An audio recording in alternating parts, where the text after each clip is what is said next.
Hola, yo soy Valeria y hoy vamos a continuar con los estudios bíblicos del día jueves. Estamos estudiando el libro de Juan y hoy nos toca el capítulo número 5. Ahí sí que pido una disculpa porque me atrasé como 2 semanas. No solo este libro es bastante largo, pero me atrasé ahí un par de semanas porque pues esta hermana estudia arquitectura y pues se le había complicado ahí con unas entregas y todos que teníamos que cumplir en la universidad, pero me dio mucho gusto que varios en la iglesia me decían así como que, ay, ya no subiste los estudios, y yo que tenía todo anotado en mi cuadernito y así, y varios, como unos 8 se me acercaron así. Y yo, ay, tengo que continuar, tengo que encontrar el tiempo. Y hoy en esta tarde voy grabando el del capítulo 5 y el del capítulo 6, que es lo que vamos a estar estudiando. En este video vamos a verlo el capítulo 5, así que no lo voy a estar leyendo todo porque la verdad es que son 2 capítulos bastante largos, entonces en este y en el próximo video pues lo que voy a hacer es que voy a poner por aquí la referencia de la lectura bíblica. Tal vez sí vamos a ir muy puntuales en ciertas citas, pero aquí de este lado va a estar, ya cuando Valeria, editora, lo va a poner por acá.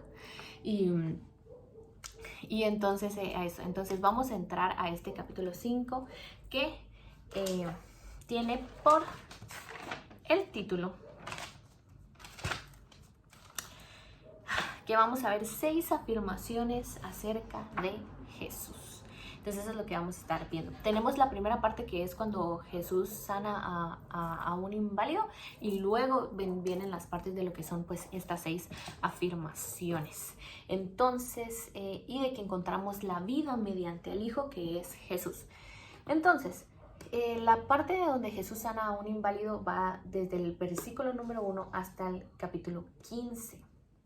Entonces, yo creo que muchos ya conocemos esta historia, así que parafraseándola un poquito, tenemos lo que es la ciudad de Betesda, que ahí pues cada cierto tiempo pues se tenía pues esto de que un ángel bajaba del cielo, tocaba este lago que había en esta ciudad, en este pueblo, había un lago. Y pues cada cierto tiempo bajaba un ángel de Dios y tocaba las aguas y las revolvía. Y el primero que llegaba a esas aguas era sano, se le concedía un milagro prácticamente. Entonces tenemos a este inválido que tenía 38 años de estar en esta condición. Y él pues no lograba, siempre todos los años o durante el tiempo pues intentaba acercarse a esta agua y estaba atento, pero necesitaba de que alguien más lo ayudara a llegar a esta agua y ser sano. Y solo era el primero que tocaba el agua. Y siempre alguien le ganaba, y esto es algo que me llama mucho la atención porque a la hora de que él tiene esta conversación con Jesús y él le dice, es que siempre alguien me gana, siempre alguien llega antes que yo. Entonces viene Jesús y le dice, levántate. Y él se levanta y pues prácticamente es sanado. Y una de las referencias que podemos encontrar aquí es que este joven pues tenía 38 años de estar en esta condición, y pues cuando vamos al Antiguo Testamento con todo lo que tiene que ver con Moisés y eso, también fueron 38 años. Entonces, y ya después donde Dios los hace libres en este caso. Esa es una de las referencias con el Antiguo Testamento referente a Moisés. Y algunos creen que tiene que ver, pero la verdad es que la numerología bíblica es todo otro mundo. Entonces, pues aquí podemos ver eso. También algo que sorprendía mucho a la hora de esta historia es que todo esto pasa en el día sábado, que el día sábado es el día de reposo que tienen los judíos, ¿verdad? Y que ellos tenían pues sus normas y sus leyes, tenían leyes para todos ustedes. De verdad que las leyes de ellos eran más de 600, no sé cuántas leyes, pero casi 35, 38 de esas leyes, si no estoy mal, era de lo que ellos tenían prohibido hacer en el día de reposo. Entonces, por eso es que de ahí ellos quieren buscar a Jesús para matarlo, y lo empiezan a perseguir, porque Jesús hace este milagro en el día de reposo, en el día que supuestamente no tendrían que hacer nada. Entonces ahí empieza toda esta persecución a Jesús cuando él rompe, no solo de que ya él venía rompiendo muchos esquemas y haciendo todo lo contrario a los judíos, sino cuando él rompe el día de reposo. Y esta ciudad se llama Betzata en el original, y ahora pues ya traducido pues se llama Betesda. Y pues este era el estanque donde se agitaba el agua y él quedaba sano. Algo que me llama mucho la atención aquí en esta parte de la historia es que Jesús sana primero y después le dice a este inválido, a este enfermo, es de que vete y no peques más. Y en muchos otros milagros, en otras historias, vemos que primero les dice no peques más y después es sanado. Entonces Dios obra de maneras diferentes. Él conoce a cada persona, sabe qué es lo que necesita, y algunas personas creemos hasta después del milagro y otras que creemos antes del milagro. Jesús obra de diferentes maneras. Entonces, ¿por qué es importante esta introducción? No solo del milagro que Jesús hace, sino porque nos introduce a estas riñas que van creciendo entre el judío y Jesús, y por qué empieza esa persecución a él. Y entonces en el transcurso de lo que viene el resto del capítulo, vienen las 6 afirmaciones de Jesús. 6 afirmaciones, que es lo que hacen que los judíos empiecen más y más y más y más la riña. Entonces eso es lo que vamos a ver y nos vamos a enfocar un poquito más de este capítulo 5. Tengo aquí mis notas porque si no me pierdo ustedes. Y entonces vamos con las 6 afirmaciones que Jesús tiene en este capítulo, que las vamos a ir estudiando una por una. Número 1, yo soy igual a Dios. Como vemos en los capítulos anteriores, Jesús se dice o se refiere a sí mismo como el Hijo del Hombre, el Hijo del Hombre. Pero ya en este capítulo Él se llama Hijo de Dios. Y Él reconoce que no hace nada por su propia cuenta, sino que diciendo y refiriéndose a que Él es uno con Dios, que Él es uno con el Padre. Que Él no es independiente y no viene a hacer su propia obra, sino que viene a cumplir la obra del Padre a través de Él, a unir a la humanidad con Dios, a romper esa separación que teníamos, pero de que no trabaja por su propia cuenta, sino que trabaja con Dios, que no hay oposición entre Dios y Jesús. Y esta vez aquí viene mucho la referencia a lo que es la Trinidad, de que ellos pues son individuales, pero ellos son uno a la vez y trabajan en unidad y no se oponen unos a otros, sino que mantienen ese amor y esa unidad y esa dependencia total que Él muestra a través del Padre como tal, de que Él depende totalmente y a veces, y ese es el mayor ejemplo que nosotros tenemos de dependencia. Jesús, siendo Dios, nos muestra esa dependencia total al Padre, que muchas veces nosotros luchamos y vivimos luchando día tras día, que no logramos tener. Y esto lo podemos encontrar pues en la primera parte, que es del versículo 16 al 18, y es donde regresa a lo del día de reposo, porque dice: mi Padre aún hoy está trabajando y yo también trabajo. Y en el 16 dice: precisamente por esto los judíos perseguían a Jesús, pues hacía tales cosas en sábado. Y de ahí viene el versículo 19, que dice que ciertamente les aseguro que el Hijo no puede hacer nada por su propia voluntad, sino solamente lo que ve que su Padre hace, porque cualquier cosa que hace el Padre la hace también el Hijo, pues el Padre ama al Hijo y le muestra todo lo que hace. Sí, y aún cosas más grandes que estas le mostrará, que los dejará a todos ustedes asombrados. Y esa es la primera cosa, que ya en este capítulo vemos cómo Jesús dice, ya no dice el Hijo del Hombre, sino que yo soy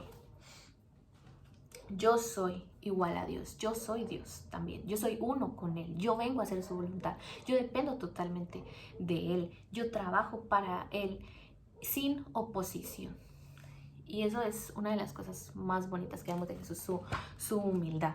Y después el segundo yo soy que vemos en este capítulo es el yo soy el que da vida. Aquí vemos que Dios delega en Jesús el poder de la vida.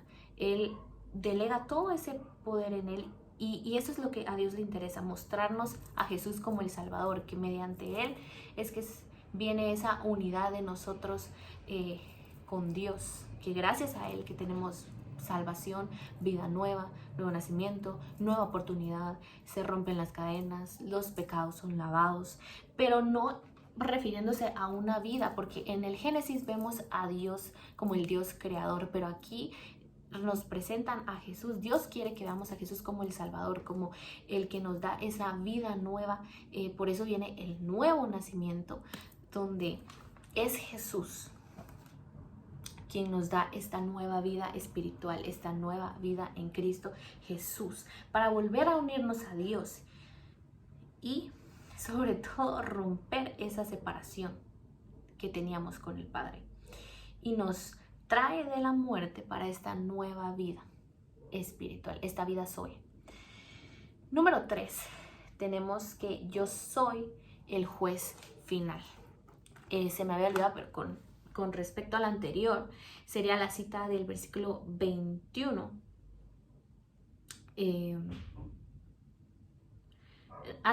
Con lo que vamos de que yo soy el juez final es el versículo 21, porque dice, porque así como el Padre resucita a los muertos y les da vida, así también el Hijo da a quienes a Él le place. Además, el Padre no juzga a nadie, sino que todo juicio lo ha delegado en el Hijo, para que todos honren al Hijo como lo honra a Él. El que se niega a honrar al Hijo no honra al Padre que lo envía. Ciertamente les aseguro que el que oye mi palabra y cree al que me envió tiene vida eterna y no será juzgado, sino que ha pasado de la muerte a la vida. ¿Qué se refiere aquí? Que nosotros no somos jueces, nosotros no tenemos la posibilidad de poder juzgar a nadie. Eso es algo que siempre se nos dice en la Biblia, no se juzguen unos a otros. Si alguien se equivocó, si alguien se resbaló, no lo juzgues, sino ve y ayúdale. Pero sobre todo aquí nos está recordando que nosotros no somos personas justas, que nosotros nunca juzgaríamos correctamente a otra persona. Por eso es que se le delega juzgar únicamente a Dios y se lo delega. Aquí nos está diciendo que también se lo delega a Jesús, porque Jesús es justo. Es un Dios justo y que Él juzgará con justicia sabiendo que Él conoce verdaderamente nuestras intenciones, nuestro corazón y lo que realmente queríamos hacer o no, o nuestros pensamientos. Por eso es que se le delega a Él y es el juez final. Por eso también en el Apocalipsis vemos que Él juzgará y dice nuestro interior y nuestras intenciones. Y número 4 dice que yo soy el que define el destino. Porque esa era la misión principal de Jesús, darnos un nuevo destino, darnos una nueva vida, darnos un nuevo camino, darnos esa salvación y abrir nuestro corazón a Él para poder recibir este nuevo destino. Vamos a continuar leyendo y dice, ciertamente les aseguro que ya viene la hora, ya ha llegado ya en que los muertos oirán la voz del Hijo de Dios y los que la oigan vivirán, porque así como el Padre tiene vida en sí mismo, así también ha concedido al Hijo al tener vida en sí mismo y le ha dado autoridad para juzgar, puesto que Él es el Hijo del Hombre. No se asombren de esto, porque viene la hora en que todos los que están en los sepulcros oirán su voz y saldrán de ahí, y los que han hecho el bien resucitarán para tener vida. Para los que han practicado el mal resucitarán para ser juzgados. Yo no puedo hacer nada por mi propia cuenta. Juzgo solo según lo que oigo, y mi juicio es justo, pues no busco hacer mi propia voluntad, sino cumplir la voluntad del que me envió. Entonces ya vamos viendo aquí todas estas uniones sobre lo que Jesús quiere decir. Y después de la parte del 31 al capítulo que es el 46, vemos cómo en mi Biblia tiene pues este título que es los testimonios a favor del Hijo, que es Jesús. También tenemos, en base a lo que hemos leído, que Jesús nos está diciendo que yo soy quien resucitaré a los muertos para recibir vida eterna, porque estamos muertos en delitos y pecados. Él es quien nos resucita, pero también nos habla en el sentido espiritual y en el físico, porque llegará el día donde sonará la trompeta y Jesús vendrá por nosotros y los muertos en Cristo resucitarán primero. Y es también aquí más adelante donde vemos lo de la resurrección de Lázaro, donde Dios le ha dado a Jesús la autoridad y el poder de resucitar a los muertos. Y número 6 es yo soy el Hijo de Dios. Entonces ahí dice que esto enlaza a Jesús con el propósito del cielo, ya que Él nunca dudó de su identidad, ni de quién era, ni de su propósito, ni dijo en la cruz, ya no, Señor Jesús, ya no puedo más. Y no, Él dijo, perdónalos porque no saben los que hacen. Él nunca perdió de su mirada el objetivo que Él tenía aquí en la tierra.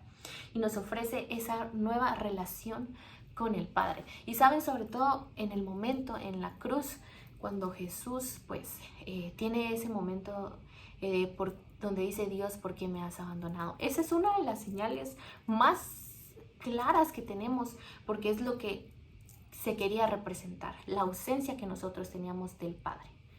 la ausencia que nosotros teníamos de Él, la separación que nosotros como hijos, el pecado y toda la maldad tenía de Dios y la necesidad que nosotros tenemos del Padre. Entonces, en ese momento es donde viene esa reflexión y nos hace entender los separados que estábamos de Dios. Pero entonces ya por la muerte de Jesús y resucitado viene esa unión y ese perdón de pecados. Entonces ahí podríamos continuar leyendo lo que es pues el capítulo y dice: si yo testifico en mi favor, ese testimonio no es válido. Otro es el que testifica en mi favor y me consta que es válido el testimonio que él da de mí. Ustedes enviaron a preguntarle a Juan y él dio un testimonio válido. Y no es que acepte yo el testimonio de un hombre, más bien lo menciono para que ustedes sean salvos. Juan era una lámpara encendida y brillante y ustedes decidieron disfrutar de su luz por algún tiempo. El testimonio con que yo cuento tiene más peso que el de Juan, porque esa misma tarea el Padre me ha encomendado que lleve a cabo y que estoy haciendo. Jesús vino para dar testimonio, porque muchas veces, como Él nos está diciendo, el testimonio de Juan no es el que vale, es el que ve la otra persona, es el que el otro se da cuenta de lo que Dios ha hecho en él, es lo que nosotros vemos de la obra gloriosa en él. Y dice: y el Padre mismo que me envió ha testificado en mi favor. Ustedes han oído su voz, ustedes no han oído su voz, ni visto su figura, ni vive su palabra en ustedes, pero no crean en aquel porque no creen en aquel a quien Él envió. Ustedes estudian con diligencia las Escrituras porque piensan que en ellas hallan la vida eterna. Y son ellas las que dan testimonio en mi favor. Sin embargo, ustedes no quieren venir a mí por tener esta vida. Y vamos a terminar con lo último que dice: y la gloria humana no la acepto, pero a ustedes los conozco y sé que no aman realmente a Dios. Yo he venido en nombre de mi Padre y ustedes no me aceptan, pero si otro viniera por su propia cuenta, a ese sí lo aceptarían. ¿Cómo va a ser posible que ustedes crean si unos a otros se rinden gloria, pero no buscan la gloria que viene de Dios? Pero no piensen que yo voy a acusarlos delante del Padre. Quien los va a acusar es Moisés, en quien tienen puesta su esperanza. Si le creyeran a Moisés, me creerían a mí, porque de mí es quien escribió él. Pero si no creen lo que él escribió, ¿cómo van a creer mis palabras? Y esta lectura es tan impresionante y aquí es donde vemos reflejadas esas 6 afirmaciones, así que no se te olvide que Jesús es: yo soy igual a Dios, yo soy el que da vida, yo soy el juez final, yo soy el que define el destino, yo resucitaré a los muertos y yo soy el Hijo de Dios. Y no importaba que fuera sábado, Él lo iba a anunciar, porque Él es igual que Dios y sigue trabajando igual que el Padre, sin cesar y sin descansar. Así que cree en Jesús, sobre todo si tú no crees en Jesús. Esta palabra espero que haya tocado a tu corazón y haya abierto tus ojos, tu mente, tu corazón y te haya hecho entender que Jesús es el Hijo de Dios que vino a romper esa ausencia, esa separación que teníamos con Dios, y que gracias a Él, hoy tú que estás ahí en tu casa, que me estás viendo, que me estás escuchando, puedes doblar rodillas, puedes orar en una esquinita, puedes cerrar tus ojos y acercarte al Padre con libertad, gracias a Jesús, gracias a lo que Él es. Entonces espero que este estudio bíblico te haya servido, te haya edificado y que Dios te bendiga. Y perdón porque la luz ya se oscureció aquí, pero siempre grabo a la par de la ventana, pero ya me agarró la noche, entonces creo que tal vez ya no se ve muy bien, pero lo importante es la palabra. Nosotros aquí solo somos la voz, entonces espero que te haya servido, te haya edificado y que Dios te bendiga.